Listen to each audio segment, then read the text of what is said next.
আসলে নদীকে কখনো পথ দেখিয়ে দিতে হয় না, সে তার নিজ দায়িত্বেই চলতে পারে।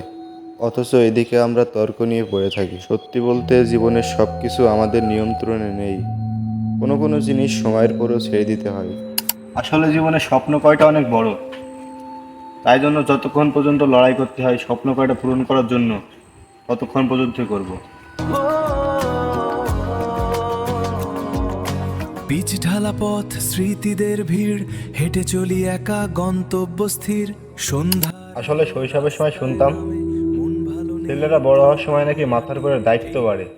আসলে বড় হওয়ার সঙ্গে সঙ্গে সেটাই অনুভব করছি, আর সেটাই হচ্ছে আমার সাথে।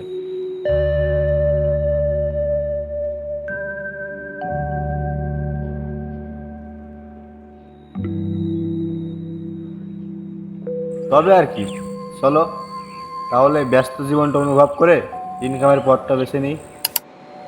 আর দিন শেষে ইনকামের পথটা বেছে নিতে গেলে মাথার উপরে হাজারো চিন্তা ভাবনা ঘুরপাক খায়। আর হ্যাঁ, খাবে না বা কেন? যেখানে 500 টাকার জন্য মানুষ 8 ঘন্টা 9 ঘন্টা খাটনি করে সেই টাকাটা অর্জন করে, সেইটা কি খুব সহজেই পাওয়া যায়? আর আমি জানি আমি হলাম সবার থেকে আলাদা, আর আমার চিন্তা ভাবনাগুলোও হলো সবার থেকে আলাদা। তাই জন্য আমি আমার মতো।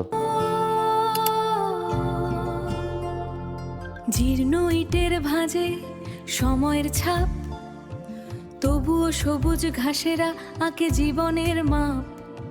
ছোট্ট বুনো ফুলেরা হাসে চুপচাপ, যেন প্রকৃতির কাছে এ এক নীরব আলাপ। পুরনো সে দেয়ালে নতুন স্বপ্নের ঝাঁপ।